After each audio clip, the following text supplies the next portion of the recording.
Hi friends, నమస్తే. తెలంగాణ రాష్ట్రంలో ఉన్నటువంటి రైతన్నలందరికీ కూడా ఈ యొక్క అప్డేట్ని నేను మీకోసం తీసుకొని రావడం అయితే జరిగింది.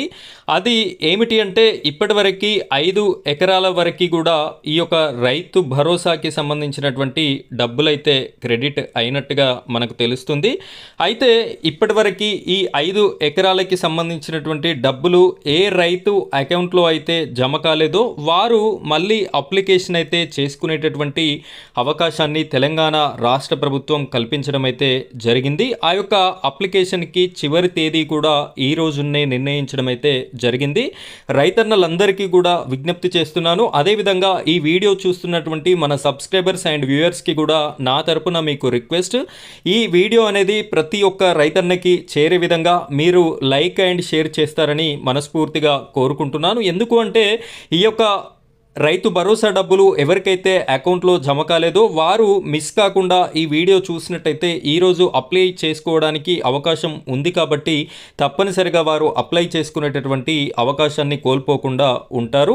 ఈ వీడియోని ఎక్కడా కూడా స్కిప్ చేయకుండా చివరి వరకు చూడండి. ఏ విధంగా అప్లై చేసుకోవాలి అనే పూర్తి వివరాలని నేను మీకు అందించడం జరుగుతుంది. మొదటిసారి కనుక మీరు మన ఛానల్ని చూస్తున్నట్టయితే ఈ వీడియోని లైక్ చేయండి. అదేవిధంగా మన ఛానల్ని సబ్స్క్రైబ్ చేసుకొని పక్కన బెల్ ఐకాన్ ఉంటుంది, దానిపైన ట్యాప్ చేసి ఆల్ అని సెలెక్ట్ చేసుకోండి. ఇప్పుడైతే మనం వీడియో టాపిక్లోకి వెళ్ళిపోదాం. ఫ్రెండ్స్, ఇక్కడ చూడండి, ప్రముఖ దినపత్రికలో వచ్చినటువంటి పత్రికలో వచ్చినటువంటి వార్తని నేనైతే మీకు చూపిస్తున్నాను. రైతు భరోసా కోసం కొత్తగా 5 లక్షలకి పైగా అప్లికేషన్లు అని చెప్పేసి కూడా కనిపిస్తుంది. ఈ అప్లికేషన్లు ఎవరు చేశారు అంటే, ఇదివరకు రైతు భరోసా మొత్తానికి రానివారు, అదేవిధంగా కొంతమంది ఇదివరకు పొందినటువంటి రైతు భరోసాని కూడా, రైతు బంధుని కూడా ఇప్పుడైతే వాళ్ళకి రాకుండా ఉన్నటువంటి వాళ్ళకి ఎవరికైతే అవసరం ఉందో వాళ్ళు అగ్రికల్చర్ ఆఫీసర్ వాళ్ళైతే లిస్టులని ప్రకటించడం జరిగింది మండలాల వారీగా. ఆ లిస్టులో పేరున్నటువంటి వారు కూడా ఈ అప్లికేషన్ అనేది చేసుకోవడం జరిగింది. ఇప్పటివరకు 5 లక్షలకు పైగా అప్లికేషన్లు అయితే చేసుకున్నట్టుగా మనకి ఇక్కడ వార్తా ప్రకటనలో అందించడం జరిగింది. ఈ రోజు వరకు కూడా ఇంకా అవకాశం ఉంది అప్లై చేసుకోవడానికి. అది ఏ విధంగానో చూద్దాం. రాష్ట్రంలో కొత్తగా పంట భూములు రిజిస్ట్రేషన్ చేసుకున్న రైతులకి రైతు భరోసా పథకానికి దరఖాస్తు చేసుకునే అవకాశం కల్పించడంతో గత వారం రోజులుగా పెద్ద ఎత్తున దరఖాస్తులు వస్తున్నాయి. జూన్ 5 లోపు రిజిస్ట్రేషన్ అయిన పంట భూములకి రాష్ట్ర ప్రభుత్వం రైతు భరోసాకి అనుమతినిచ్చింది. ప్రస్తుతం రాష్ట్ర వ్యాప్తంగా 70.11 లక్షల మంది రైతులకు చెందిన 1,49,00,000 ఎకరాలకి రైతు భరోసా అందిస్తున్నారు. అర్హత ఉండి దరఖాస్తు చేసుకోవాల్సిన వారికి ఈ నెల 20 వరకు గడువు ఇవ్వగా శుక్రవారంతో ఈ గడువు ముగియనుంది. అంటే ఈ రోజున ఈ యొక్క గడువు అనేది ముగుస్తుంది. క్షేత్రస్థాయిలో అగ్రికల్చర్ ఎక్స్టెన్షన్ ఆఫీసర్లు, ఏఈఓలు అని చెప్పేసి అంటాము, గ్రామాల్లోని రైతుల నుంచి అప్లికేషన్లను స్వీకరిస్తున్నారు. ఏఈఓలకి రైతుల పట్టాదారు పాస్ పుస్తకాలు, ఆధార్ కార్డులు, బ్యాంకు పాస్ పుస్తకాలు వంటి ధృవపత్రాలు ఇస్తే, ఇక్కడ 3 ధృవపత్రాలు అయితే మీరు ఇవ్వాల్సి ఉంటుంది. ఏంటి పాస్ పుస్తకము, పట్టా పాస్ పుస్తకము, ఆధార్ కార్డు, బ్యాంక్ పాస్ పుస్తకం అనేది ఇవ్వాలి.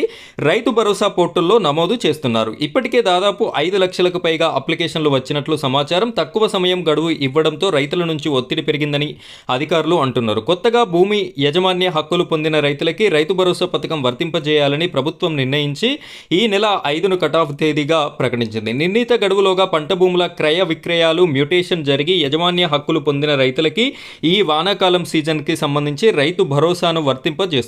భూభారతిలో నమోదైన భూమి రిజిస్ట్రేషన్ ఎవరి పేరు మీద ఉంటే వారికి రైతు భరోసా అందిస్తున్నారు. అయితే 2023-25 వరకు రాష్ట్రంలో 12,000కి భూములు రిజిస్ట్రేషన్లు జరిగాయి. గత ఏడాది 5.5 లక్షల రిజిస్ట్రేషన్లు జరిగినట్లు గణాంకాలు స్పష్టం చేస్తున్నాయి. ఈ నేపథ్యంలో రాష్ట్ర వ్యాప్తంగా ఏఈఓలు రైతు భరోసా లబ్ధిదారుల నమోదు ప్రక్రియను చేపడుతున్నారు. CCLA నుంచి వచ్చిన డేటా ఆధారంగా రైతుల నుంచి వివరాలు సేకరించాలని అగ్రికల్చర్ సెక్రటరీ ఆదేశాలు జారీ చేశారు. ఈ వివరాల నమోదుకు నేటితో గడువు ముగియనుంది. ఈలోగా రైతుల వివరాలు నమోదు చేస్తే వాళ్ళు లబ్ధిదారుల జాబితాలోకి వస్తారు. ఇక్కడ ఎవరైతే కొత్తగా భూమిని కొనుగోలు చేసి రిజిస్ట్రేషన్ చేసుకున్నారో జూన్ 5వ తారీఖు లోపు, సో వారు, అదేవిధంగా ఎవరికైతే ఇంకా రైతు భరోసా రాలేదో వారు కూడా ఈ యొక్క అగ్రికల్చర్ ఆఫీసర్ని మీరు సంప్రదించినట్టయితే వారి దగ్గర కొన్ని లిస్టులు కూడా ఉన్నాయి. ఎవరెవరికైతే పెండింగ్లో ఉన్నాయో, ఏమేం ప్రాబ్లం వల్ల పెండింగ్లో ఉంది అని చెప్పేసి అక్కడ వెరిఫై చేసి మీ యొక్క అప్లికేషన్ అవసరం ఉంటే అప్లికేషన్ తీసుకుంటారు. లేదు ఏదైనా ధృవపత్రాలు మాత్రమే కావాలి అనుకుంటే ఆ ధృవపత్రాలను తీసుకొని కూడా ఈ వెబ్ పోర్టల్లో యాడ్ చేయడం అయితే జరుగుతుంది. సో ఈ విధంగా ఎవరికైతే రాలేదో వాళ్ళు కూడా రైతు భరోసా డబ్బులని పొందేటటువంటి ఆస్కారం అయితే మనకి కనిపిస్తుంది. ప్రతి ఒక్కరు కూడా దీన్ని ఉపయోగించుకుంటారని కోరుకుంటున్నాను. Thank you friends, thank you very much.